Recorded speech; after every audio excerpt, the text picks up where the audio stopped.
Hello, and welcome to Abby Lee Wellness, a place for sensitive souls to feel grounded and at ease as you learn everyday tools and insights to live your life most inspired.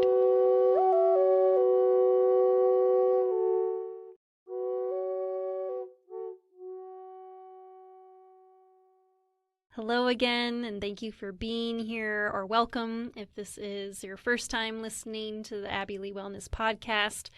For this episode, I'm really excited to get into more philosophy, because that's one of my favorite things, to just sit around and ponder big concepts with people. So definitely let me know what you think of the episode. So the last two episodes were very information dense, which was intentional for setting the foundation for the rest of the podcast. So episode 2 and 3 went into the depths of what people don't know about what's in our food system, specifically episode 2, the MSG ingredient that's hidden under so many different food labels that people don't realize is MSG.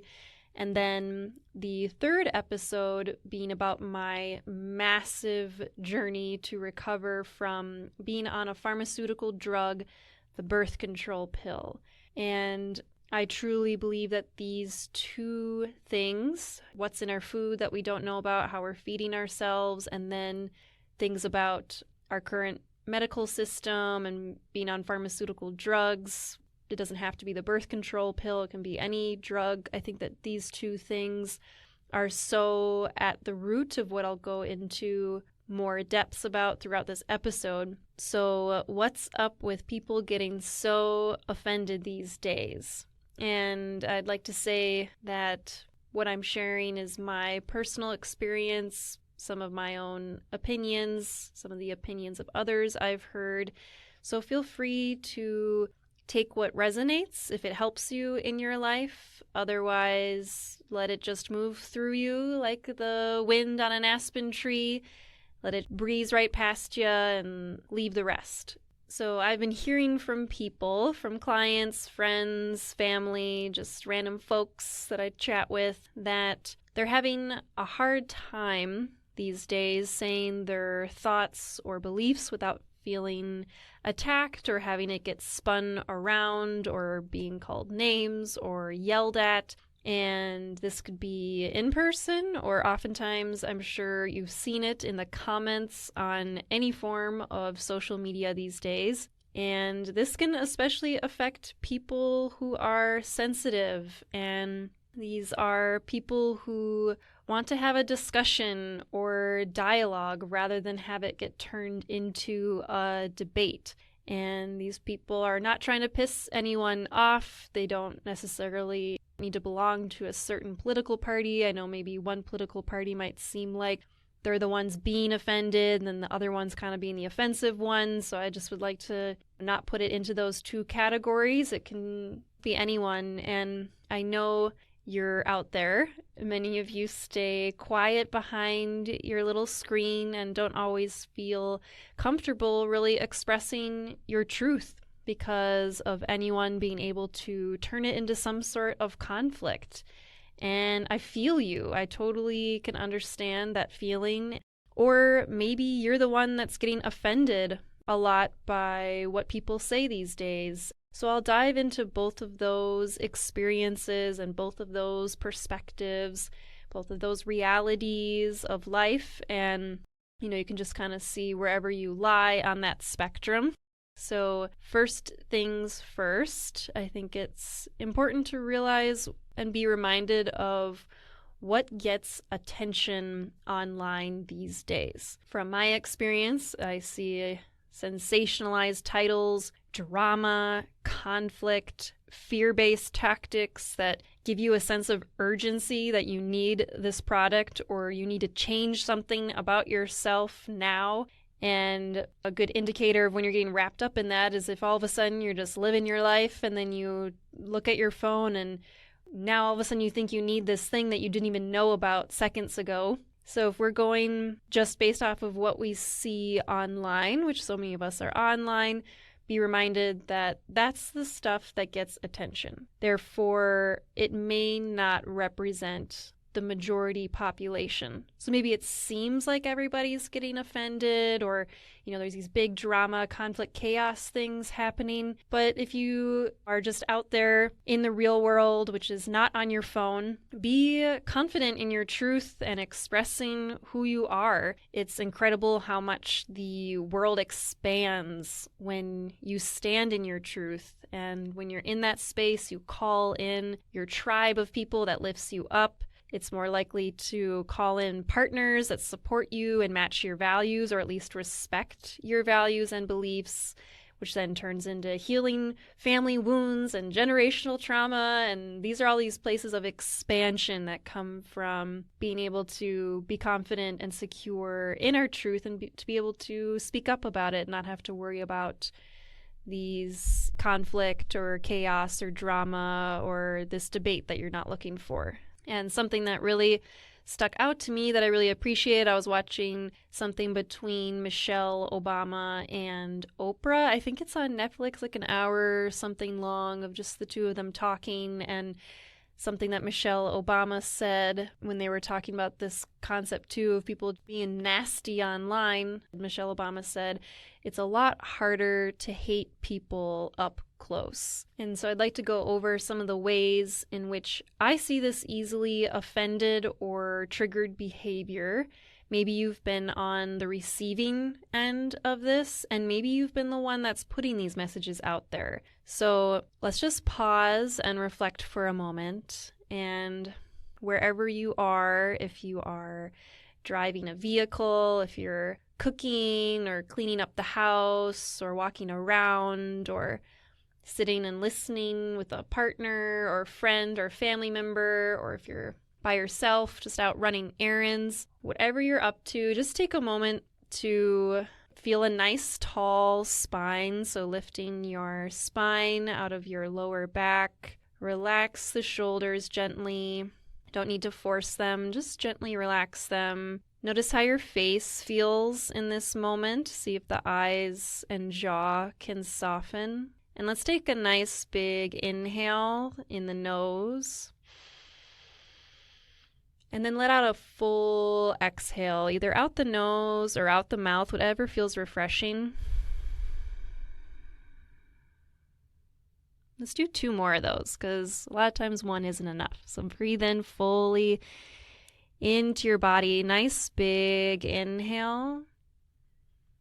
Nice full exhale. Just let the shoulders relax and the face relax. And 1 more full big expansive refreshing inhale.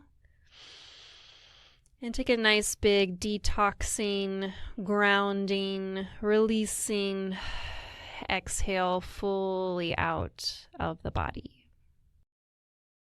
And thank you for dropping in and being present with me and being open to these concepts and different topics that maybe can be difficult for people to talk about. So why we're getting so offended these days. So the reason why episode 2 and 3 of this Abby Lee Wellness podcast were so important is I firmly believe that the ways in which we choose to nurture or neglect our health is directly related to how we become offended. So when we're malnourished, not just through food, we're in survival mode. So we can be malnourished of self-love, of self-compassion. We can be malnourished of sleep. We can be malnourished of our connection to spirit. And so when we're in this malnourished state, we are quicker to react and go into fight or flight mode if something of ours is attacked, because we already feel like our resources are low. So we're in that space of lack, and then somebody comes and says something that doesn't sit right. We're already so much more in that state of like, we're going to get easily offended or attack, or it's just going to really stick in the body. And our food system, which I go into in episode 2, is so full of shit that we aren't being provided with the same nutrients that we once were.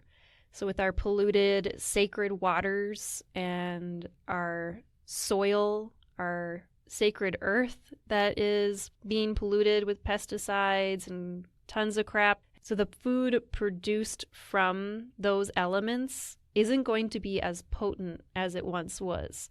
Like if you were to eat an apple from 3,000 years ago, if I had that apple, if I was able to pick this picture, I'm picturing like a green apple from this beautiful tree full of nature, and I pick that apple and I am able to eat that apple today in today's world, I would probably get a buzz off of it with how nutrient dense it is. Where today you might need like 5 of those apples to even come close to equaling the same amount of nutrients that was once in that apple. That's why people are on supplements to even meet those nutritional goals. So not to mention the added toxins to our produce, the body has to work harder than it already is to filter those toxins out. So if we are nurturing ourselves with regular, grounding, wholesome meals, our body can withstand these outside threats or attacks to our nervous system with more ease, with more flow. Just like how someone else's energy might get stuck in your body from a negative interaction from someone, it's just like with the food. This is all energy. Food is energy. And if it's highly vibrational, good food, it can help us to filter out attacks with more ease. So if you're the one getting offended a lot, I'd ask myself, what basic needs of mine are not getting met? Because how do you feel when you're content with your life and what you have? Maybe you've never experienced that for yourself. I can tell you that when things are aligned for me, like I'm going after what I love, I'm fulfilled in my romantic relationships, I'm eating well, I'm going out with my girlfriends and having a good time just being with women. It's an expansive energy that I have in my body. It's an open energy when these things are aligned. It's never going to be perfect. Just when, in general, I feel more aligned than misaligned. So when I'm feeling more open and expansive, therefore, I'm more open to the perspective of others, even if it's totally different than my own. When I'm in this space, it's like all of a sudden, all the bullshit just doesn't really matter, it just like blasts away. And things that bothered me when I was in a less nourished state seem so distant. And it's easier when we're nourished to have the mindset of live and let live, to just let people be who they are, even if it's totally different than my own. So I think that can be helpful to realize that the world is in a state of malnourishment. And at least in the US, where I live, we have to work extra hard to take care of ourselves, because taking care of yourself is not naturally built into our average systems that we've had set up during modern times. So still on the topic of nutrients and nourishment, which impacts the state of our nervous system, if we're dysregulated, our nervous system will go after other forms of dysregulation, whether we do this consciously or unconsciously. So if someone is getting offended, if you see someone online, they're getting offended and saying stuff, think of how you choose to engage or not engage in that behavior. Or this could be in person too, if someone's starting to say something that's really bothering you. Is our nervous system wanting to feed into that chaos? Like fire meeting fire, and where it just grows and grows and grows, and it's just getting bigger and bigger and bigger. So are we going after that form of drama and conflict? And as I've mentioned in other episodes, that when we're in that nourished state, it's just not as appealing to go after that. It's just like, meh, this is not worth my time. That stuff just doesn't even interest you, the drama or conflict, because you feel safe and grounded and secure in who you are. And also when we are malnourished, again, which could be through food, sleep, malnourished of purpose, if we hate our jobs or whatever state we're in, we may see things in more black and white. which is what I see all over the internet. So examples of that black and white is when people are arguing with people online or insulting others, or what I see online is these phrases that have become very normalized because they're catchy and they get the point across, and also they can be really limiting and very black and white. So an example is, if you don't believe in blank, then that means you're a blank. Or if you post about blank but didn't post about blank, that means you're a blank. I saw a lot of that during George Floyd, especially since I am from the Minneapolis area. Or another one is, if you don't do blank, you're a part of the problem. And these things, I think they can be really detrimental to put these kinds of messages out there, because they're really in your face. They make it seem like something's wrong with you without even really knowing the person's story or where they came from or what they use the internet for. And this all just feeds into this state of chaos and dysregulation that I see a lot of today. And again, maybe thinking about these things, I don't know who you are right now, and maybe just take another nice big inhale in the nose, and then nice calming exhale. And I'd like to bring in some yoga philosophy here too, because yoga, for many people, and for how it was originally taught thousands of years ago, is a way of life. It's not just about the movements that we see that's been really popularized in Western cultures. It's how we think, it's how we behave, it's how we treat our bodies, it's how we treat other bodies. It's, do we keep our space clean or messy, or, how do we think, and how do we nourish ourselves? And all of this is a part of yoga philosophy. And one of the main parts of the yogi lifestyle is this concept, this principle called santosha. And santosha means contentment. And I think it's nice to pause and reflect and consider, where can I feel content with who I am? Because when we experience that feeling of content within ourselves, we don't feel the need to engage in battle. Those power struggles dissolve of I'm right or you're wrong, whatever.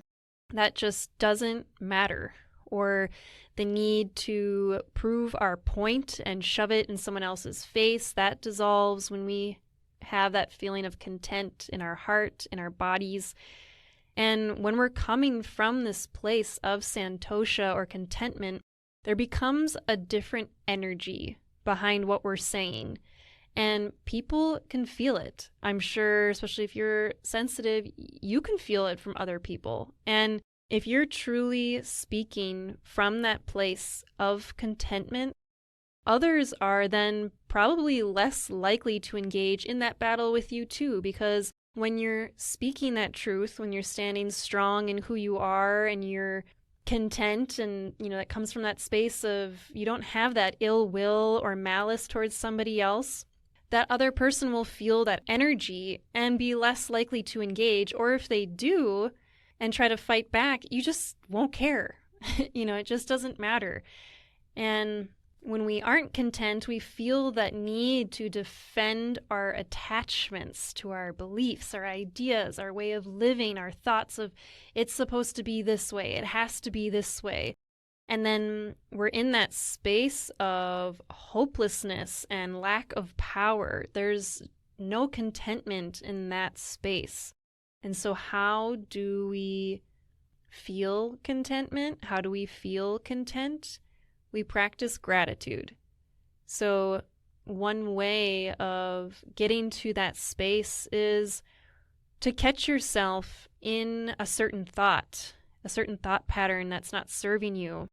And just in that moment, let the thought play out if you need to, or if you're in a space where those thoughts have just been too much and you're putting that behind your ass, like if you're putting that behind you, you don't need those thoughts anymore, maybe you're able to just be like, nope, to stop, pause in that moment, and identify what you're grateful for.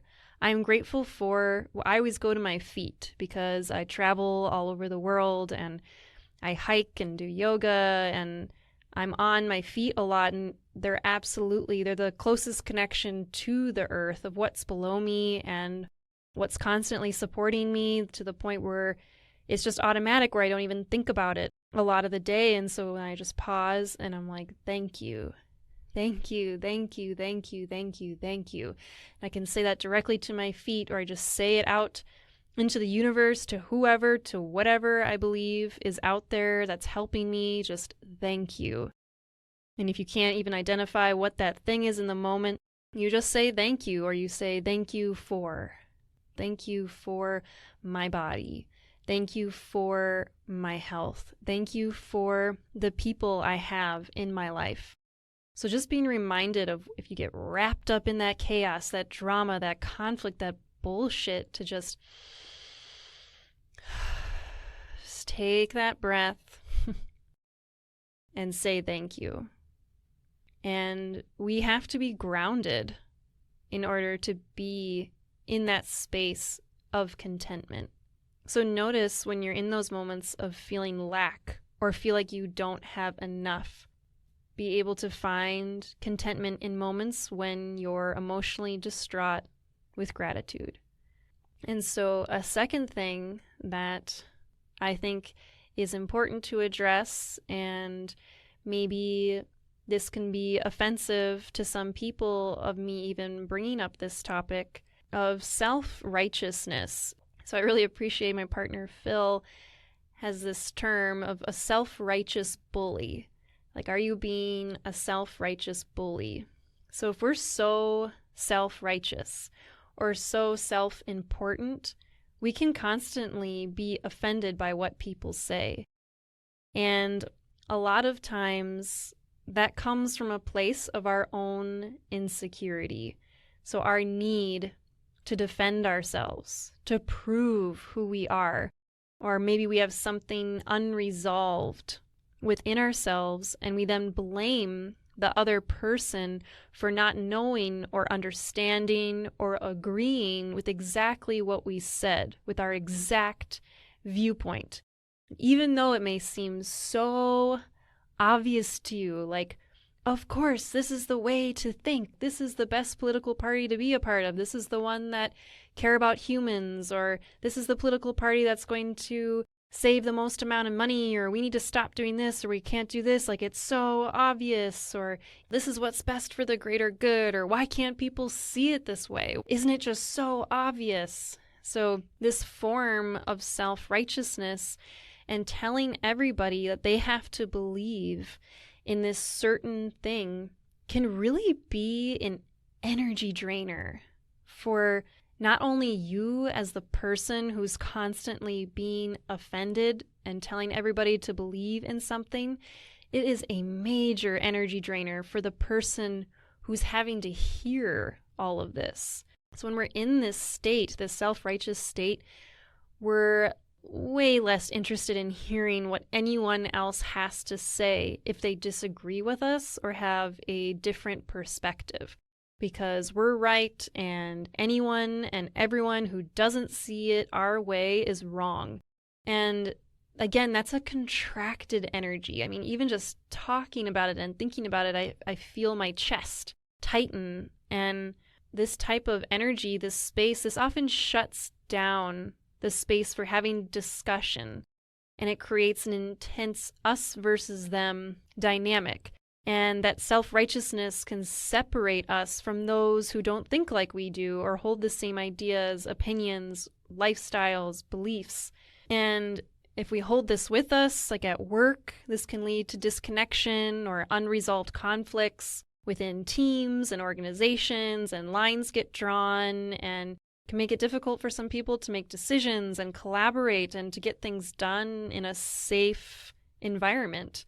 And oftentimes the natural human response to self-righteousness is defensiveness. So if we're putting that energy out there of people need to believe in this, people have to do this, like you're stupid if you don't believe in this, that's going to put that other person on the defense. And that's where we can take accountability in how we say things and to really work on how do I say things in a way that is safe and to be able to still stand in my truth. And, it's not letting people walk all over you. There is a way to be able to say what you believe in without that energy of making other people feel like they're wrong or a bad person for living the life that they have chosen to live. And then when we're in that space too, it's almost impossible to influence others. I know that for me, that doesn't work when somebody yells at me or tells me that I have to believe in a certain thing or I have to be following this certain health regime or I'm a bad person if I don't do what everybody else is doing. And I don't want to be a part of that. If someone says that to me, I'm like, whoa, nope, that is not right for me. And I don't want to be a part of a space where somebody is behaving in that way. And if I do somehow get convinced, or if you're putting that energy out there and you convince someone to believe exactly what you believe, they're likely believing it now just out of fear. And when that person is believing it out of fear, that then puts you in this dictator role, this persecutor role, where now people are walking on eggshells or don't feel comfortable telling you how they feel. So if we want to connect with those around us in a real way and create an environment of authenticity, trust, collaboration, safety, we must be willing to recognize, own, and remove our self-righteousness because it can be damaging and destructive. And also that oftentimes being in that self-righteous state can put us right into the victim role.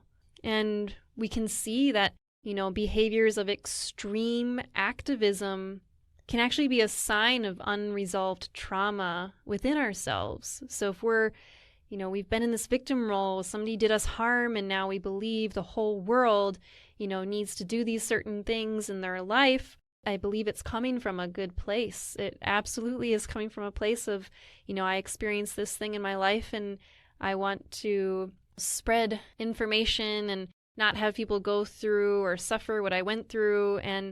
But there's a way to have balance in this. There's a way to, rather than be in the victim role, we come from a place of empowerment of our life and rather be the victim and say, poor me, or constantly being offended. Where can we be the creator of our life? I mean, if you just say the word victim and then you say the word creator, how do those words feel when you say them? So when we're in that place of creator and where we can take ownership of our lives and recognize that the only people that we can control are ourselves and our beliefs, it is again a much more expansive, grounding, harmonious, peaceful lifestyle. And maybe you aren't going after peace. Maybe you're in that angry activist, going after it, sending out all these messages, calling people out, telling them that they're this and this. And maybe that's a phase that needs to work itself out. And maybe you're not interested in peace. But if you're in that phase of wanting peace and harmony, this is a philosophy that definitely works for me.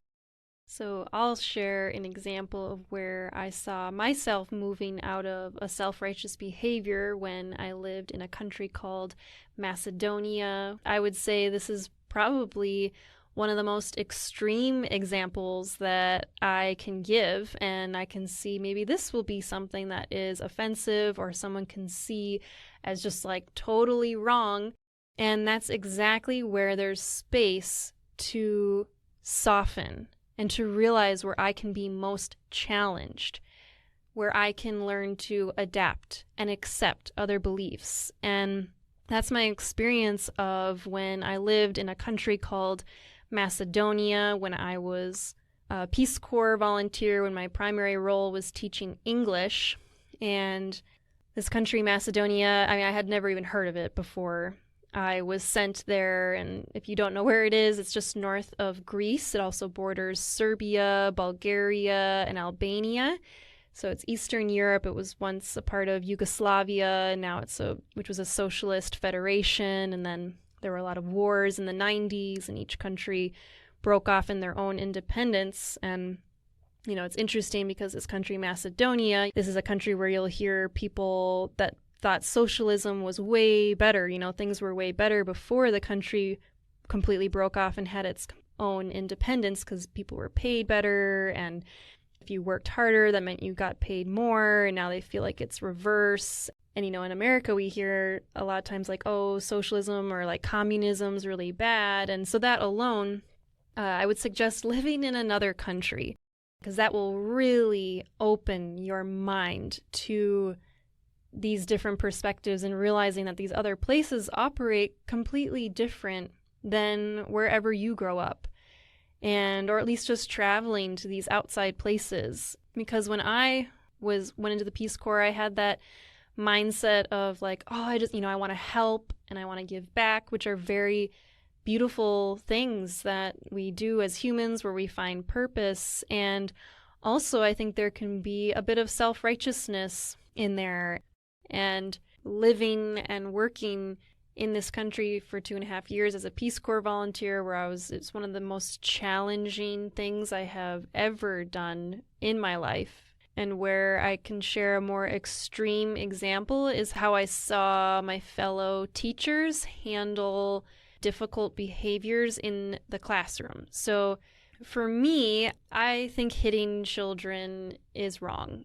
I personally don't believe in hitting a child. I think there are other more constructive ways for navigating certain behaviors that we see come up in children. So when I was in the classroom teaching, I had what's called a counterpart, so another local person that works with you. In the classroom, you work together, which is a whole part of the Peace Corps of making it sustainable. So you're not just going in there and doing whatever you can and then you leave. You're actually setting up another local person to learn some of these sustainable methods that might help them in the classroom. So one of the ways that I noticed behavior being managed is one of the things the teachers do, they have this big, huge red book with all the students' grades in it. And it's totally different too than the US, where the teacher will just read right from that book. They have it right on the desk. Students can just open it and see whoever's grades are in there, and they'll just like declare and say out loud in front of everybody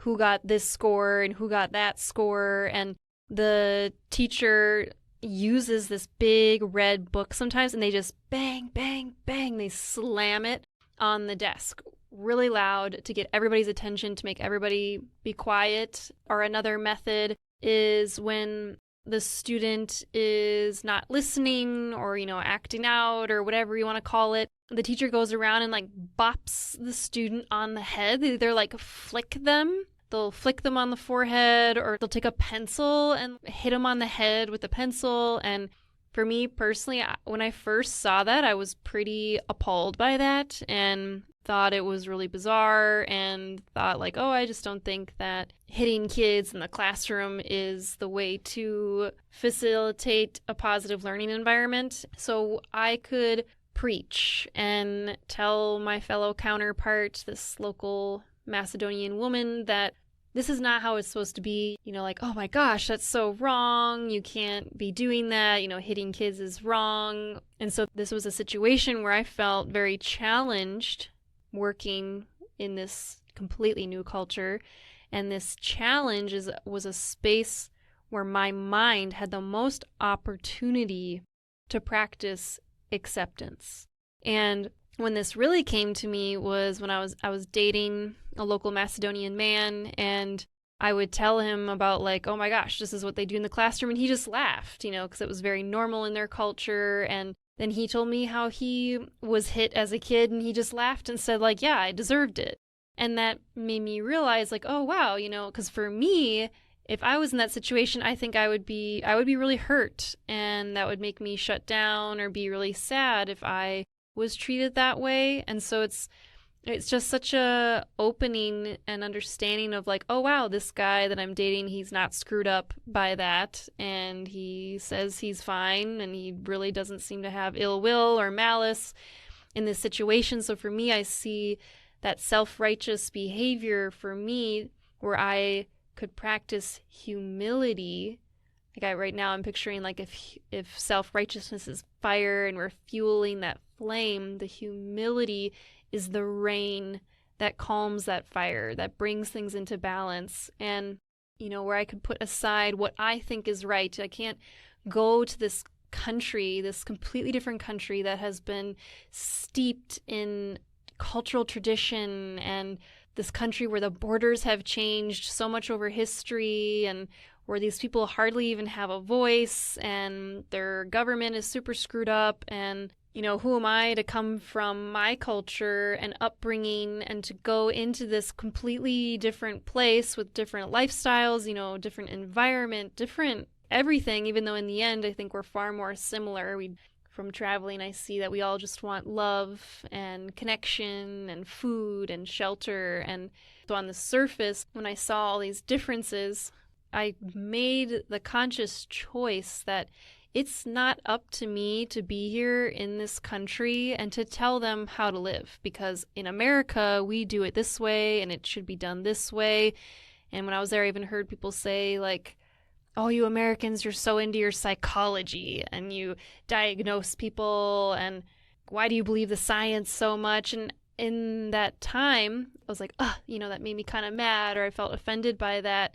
But now, as I've gotten older, I very much can see and understand their perspective, like how they're so natural over there and they have such a wonderful history of learning and knowing how to use the herbs, and they live off the land sustainably. And like I mentioned in the first episode, where sustainability is a privilege here in the US, and over there it's what you do because you're poor. It's the only way to live. And so I share this because this was a radical transformation for my mind, to choose to accept one of the deepest wounds of my childhood, which was different forms of abuse that I saw manifested in these innocent children in the classroom.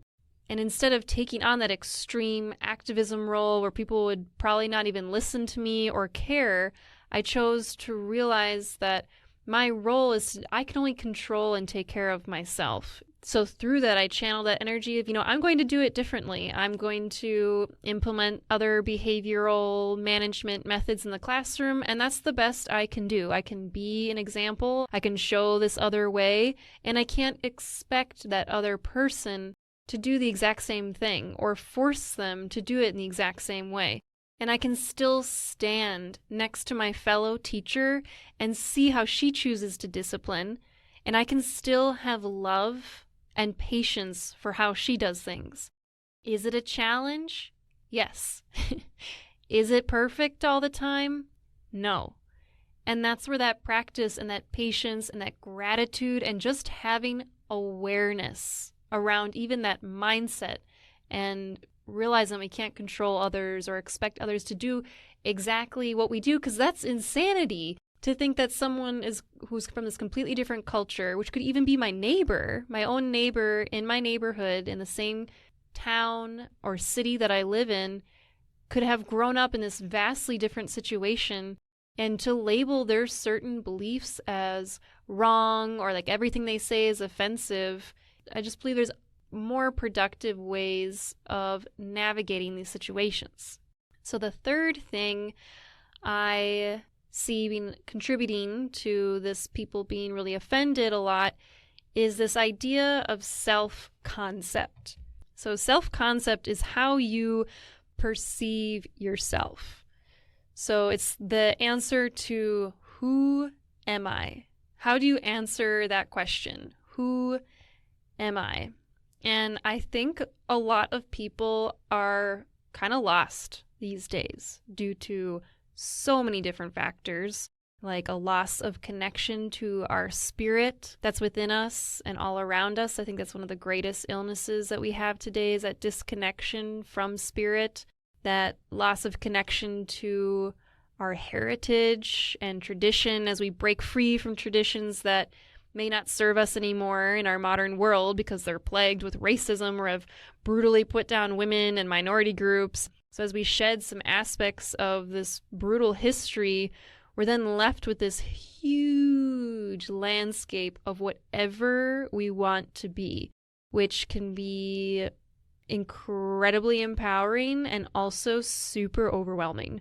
So people who have surgeries to change their bodies and make them look different in ways of hoping that by changing the physical, it will make us feel happier about ourselves. Or with the internet, we can pick up any information or tradition we want that resonates with us and dive deep into it to the point where it can be overwhelming and get lost in all this information that is so easily accessible until only very, very recently. So definitely technology is accelerating at a very fast rate where our brains haven't quite caught up with that. So I just picture like being stretched, like we're just being literally physically and mentally stretched in a lot of different directions. I feel like we're in that part of evolution where we're, our bodies are expanding so fast and we're just in that phase of like, where our bodies are learning how to adapt. We're like in that evolution phase.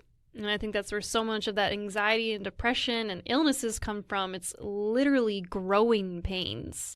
So if a person has a strong self-concept, this strong knowing of who I am, the less likely this person will choose to take offense.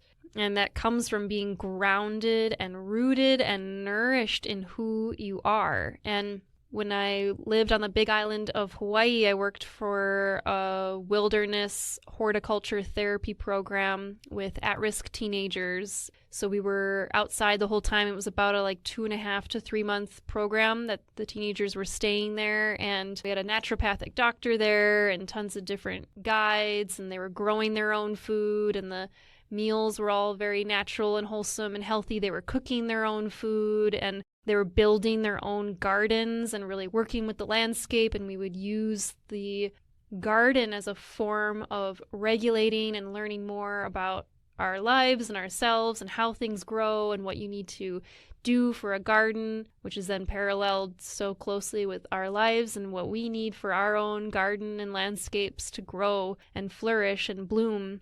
And this was a rites of passage program, so the students would come here, they'd go through different phases of the program, and one of the most empowering, transformative parts of the program, they'd go off and go more into this isolated mindset where they go off in their own little structure and they think of what part of themselves they want to leave behind and claim a part of themselves of who they are going to step into with some sort of what we called an intent statement. So they'd claim like, I am a powerful woman who doesn't let others bring her down or something like that. And so this is steeped in, if you've heard vision quests, this is a very vision quest model of where you go off into an isolated part.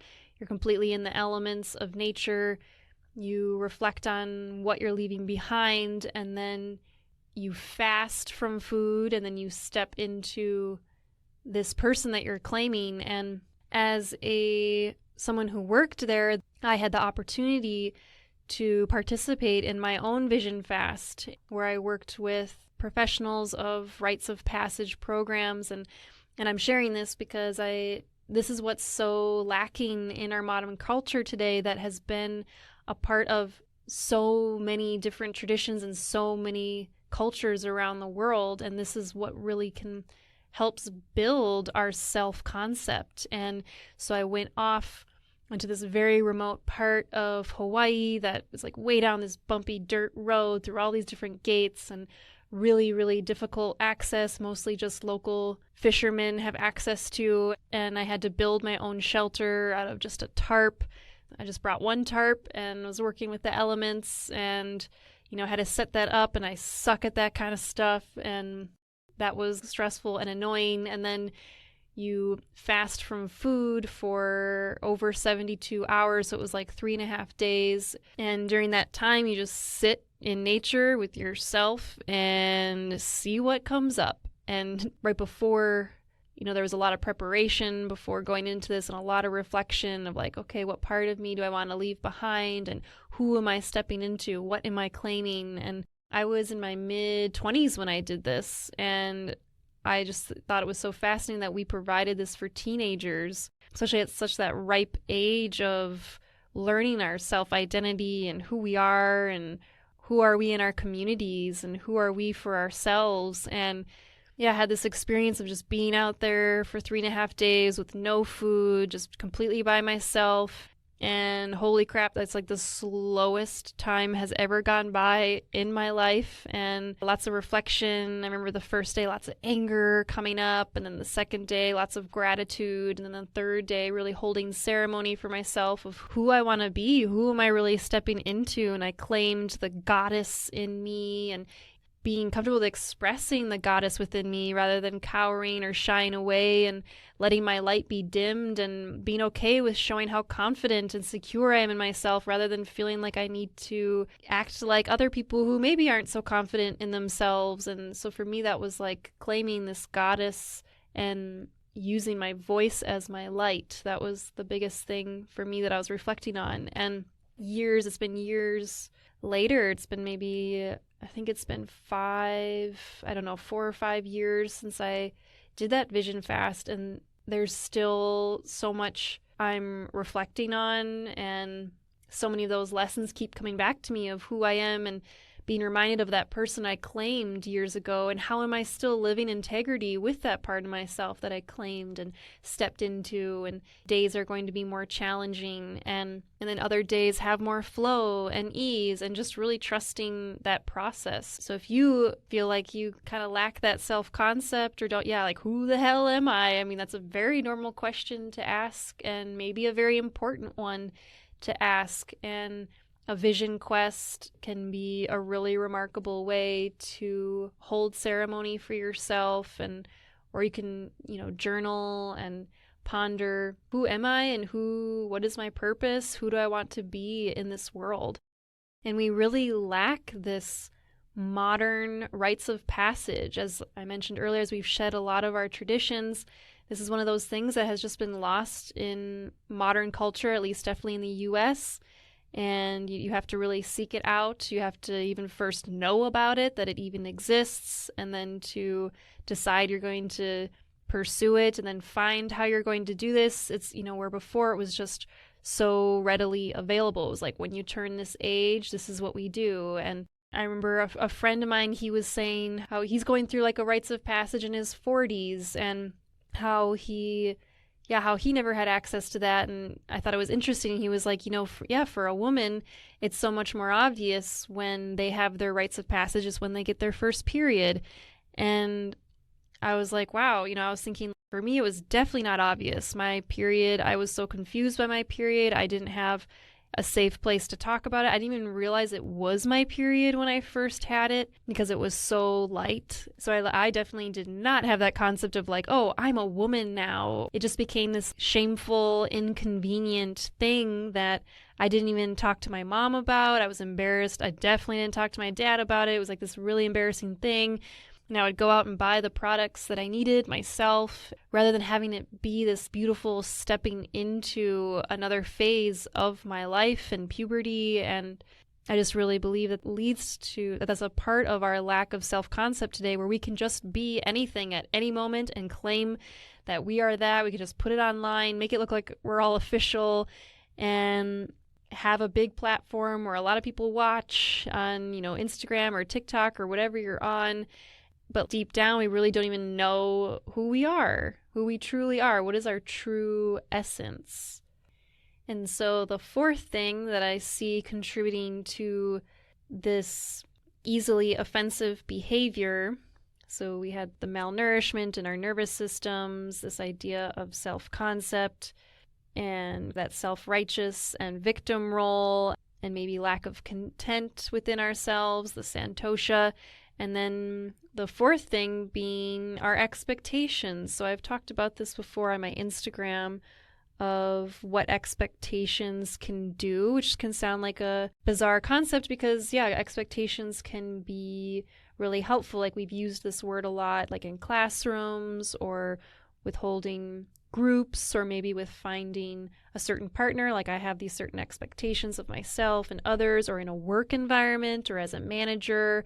And I personally find the word standards being more realistic, where we don't get caught up in expecting someone else to be a certain way. Instead, we have a standard for how we hold ourselves, and we have a standard of who we want to interact with, and we have a standard for what we seek in a partner or a friend or a family member. So the definition of being offended is it often involves an experience of negative emotions caused by a word or an action which is in conflict with what we expect and believe to be the right, appropriate, moral, and acceptable behavior.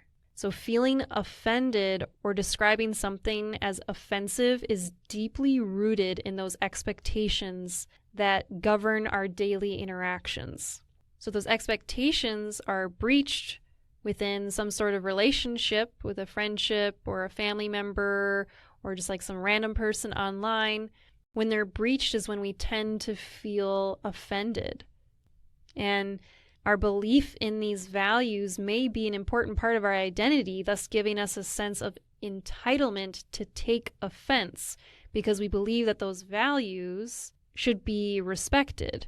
And yeah, that's a very fair human thing to do. And if we're moving towards acceptance and having more of that contentment and harmony and feeling more at ease in life, which I still like to say that, doesn't mean we need to diminish those so-called negative emotions or like anger or whatever it is. They each have their purpose, and it's important to not suppress it and to let it move through you. Maybe if we have excess of that and we want to call in more peace and harmony, acceptance, contentment into our lives, really keeping those expectations in check has been a really transformative thing for me. And that's another thing I learned during the Peace Corps.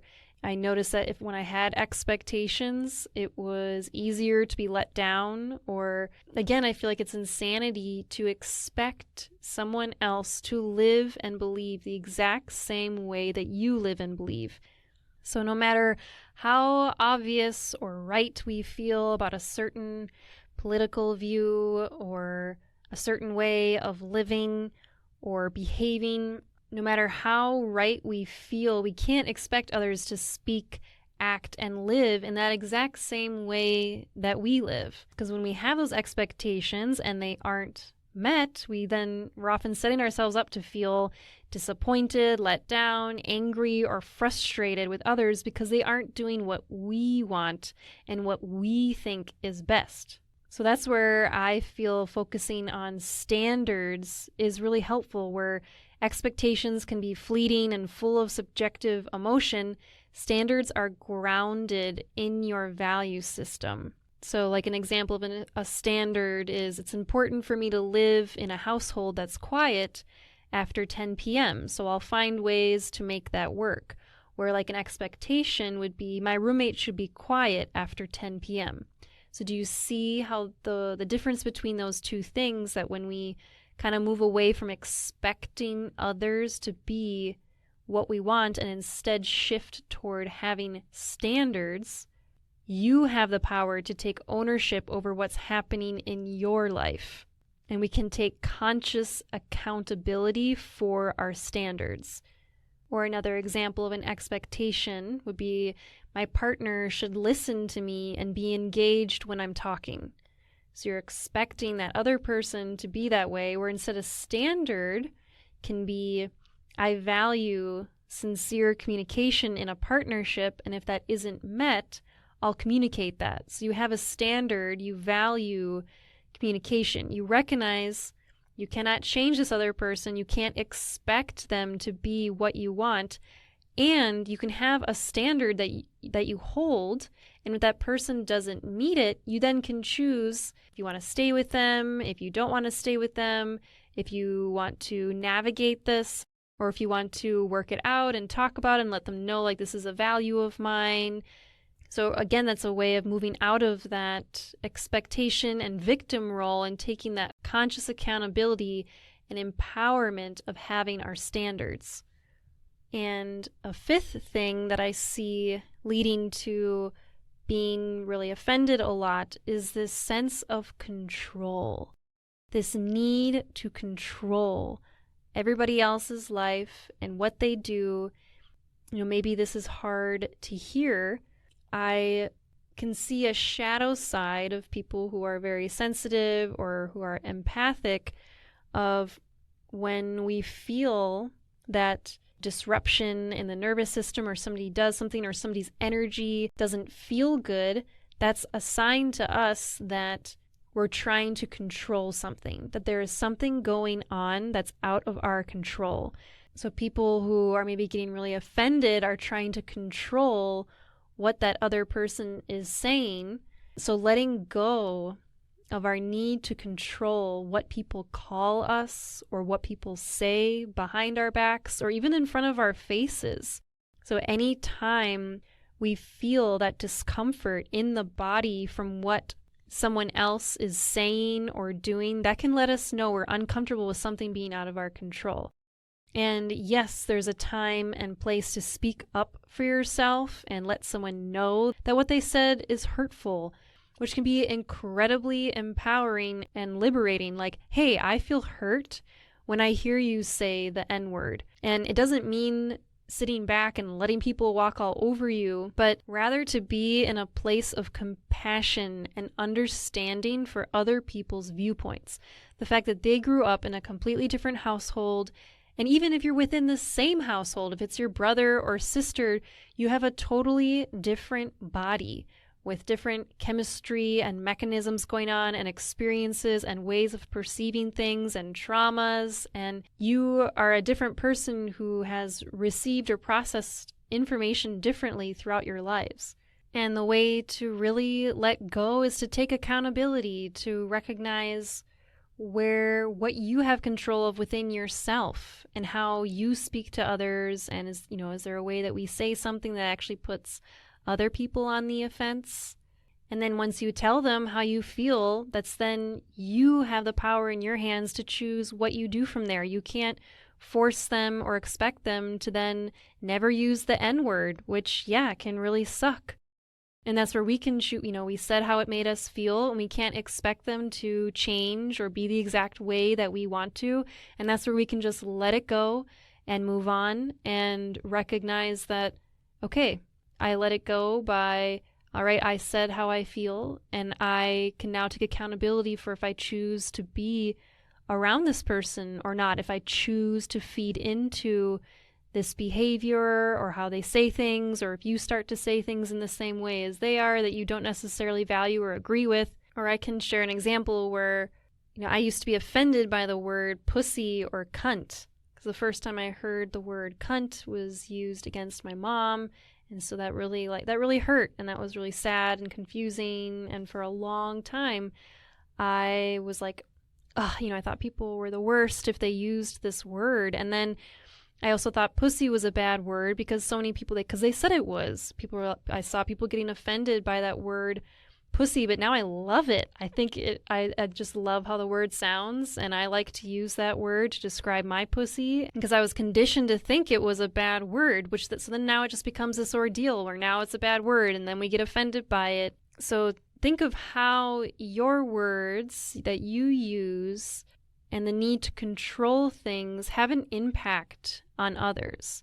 And so how can we feel safe in our own energy enough to let others be true to themselves?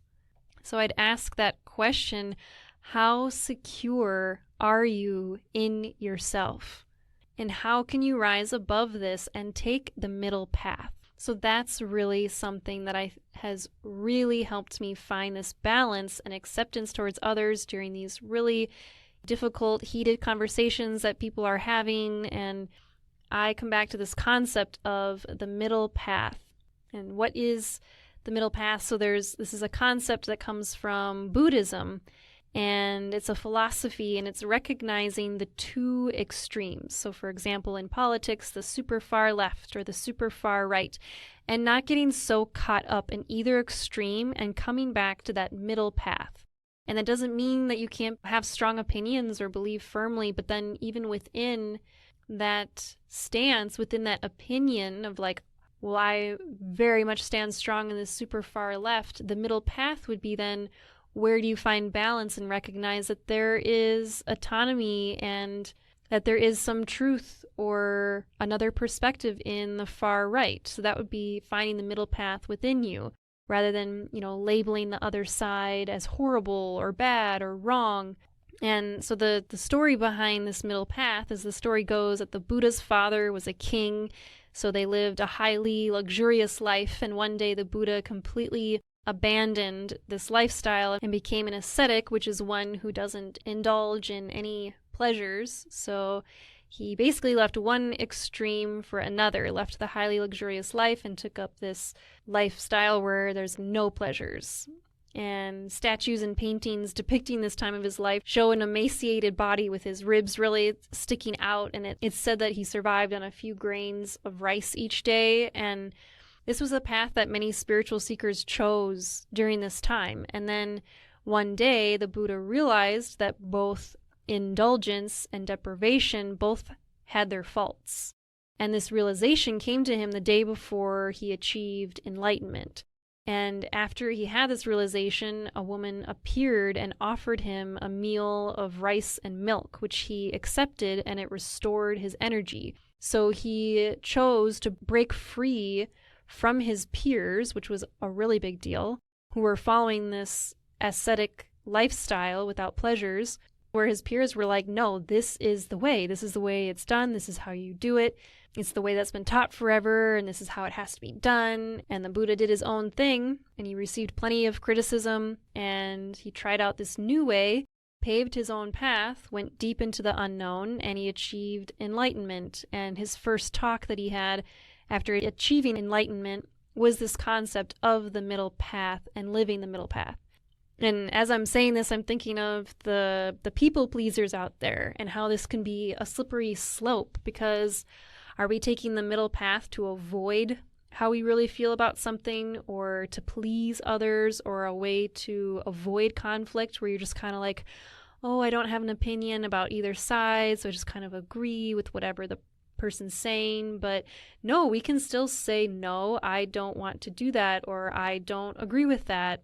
So the middle path is to be able to groundly speak that truth. Or maybe you think everyone's judging you, so that would be the extreme, where like everyone is judging me. And the middle path would be recognizing that maybe some people don't like you, and then there are some people who do. So again, that comes back to that black and white thinking, where we think either everyone likes us or no one likes us. Those are two extremes. So acknowledging, so where we come into the middle of the extreme of where, oh, everyone hates me, no one likes me, finding some grounding and rooting and realizing, okay, maybe some people don't like me, and then there's also some people who do like me, and that's okay. Or maybe the extremes are you let everyone into your energy field, and on the other extreme is you let no one in and you shut everyone out. So that middle path is recognizing who to share your energy with. And there can be plenty of people you may not want to be around, and then there may be some solid energies you do like to mingle and sway and interact with. So the middle path is finding that balance, and then recognizing too of being aware of when we use extremes or absolutes. This is definitely something I've had to practice when in conflict with my partner, rather than like, you never listen to me, or you always do this. Because when you say those things, when you use those extremes, the other person they really won't hear you. They'll hear the worst of what you're saying, and then they'll find something in their mind of plenty of examples where they did listen to you. So one of the most powerful things we can do is just to bring pure awareness to that, bringing pure awareness of how we say things. So we can bring awareness to these extremes or absolutes, like every Democrat believes blank, or every Republican thinks blank. So the middle path is seen beyond these sensationalized extremes that get so much of the attention in the media. Like, yes, some people from this one party do believe this, but not all. Just because you do a certain activity or believe a certain thing doesn't lump you into this category of everyone believing that exact same thing. And that's where that anxiety kicks in if we're in an anxious season of our lives or in an anxious state, we're quicker to see things in that black and white. When in reality in life, there is so much gray area. And so coming to that middle path, finding that middle path within you and maybe even your own beliefs, and then seeing the middle path within someone else when they express something, that really helps to bring tranquility, stability, and ease. And who doesn't want more of that in their lives? Or even like an interesting example that I've learned from traveling is that people don't even say yes and no in the same way. Like in some countries that I've been to, instead of bobbing your head up and down for yes, that actually means no. Even something as simple as that, where like everybody who bobs their head up and down when we speak is saying yes. So even there we can see within that extreme, the middle path is, maybe lots of people bob their head up and down when they say yes. And there are some cultures, and within those cultures, it's like thousands of people, maybe even millions that live in this country that actually do it the opposite way. I know my patience was tested when I was in India. I think it's been 10 years now that I was in India, where they do the bobbling the head, like they wobble it side to side. It's like, what even is that? It means like yes, maybe, and no, maybe, or it could mean no, it could mean yes. So just having, again, that awareness of, and instead of getting offended that they're not bobbing their head in the same way that I do, that's where I have that humility and understanding of a different culture and a different perspective. So I'll give you two sets of questions, one from the perspective of someone who's being offended, and another set of questions from if you're the one that's worried about saying something because you'll offend someone. So questions to ask if you're the one being offended would be, what is unresolved within me? In what ways can I offer more tolerance for others' perspectives? In what ways can I have more compassion toward other people's stories? In what ways can I step outside of my world and offer a listening ear to someone else's who may have grown up in a vastly different environment than me? And questions to ask if you are afraid to speak up due to offending someone is, what do I need to do for myself to feel grounded and secure in who I am? What needs to be healed within myself in order for me to feel confident in speaking my truth? How can I speak my truth to another being in a way that is compassionate, caring, open, yet rooted and strong? And we don't need to label being offended as bad. So again, that comes back to that labeling things and that black and white. This is good, this is bad. I should never be offended, must never be offended. But the work comes from the awareness of being offended and where it's coming from. So always having it come back to the self and where we can find our own middle path. And pure awareness of our behaviors is one of the greatest things we can do. I hope this is helpful, insightful, gives you some tools on your path, can be something to share with another person wherever they are on the spectrum of being the one who's being really offended, or the one who feels like everyone's getting offended, or is afraid to speak up because they're afraid of people being offended. Truly, thank you for being here with me. I really appreciate you taking the time to listen. can help out the podcast by leaving a review, and send me an email, abbyleewellness@gmail.com, if you'd like to work together one-on-one. Thank you for listening. See you next time.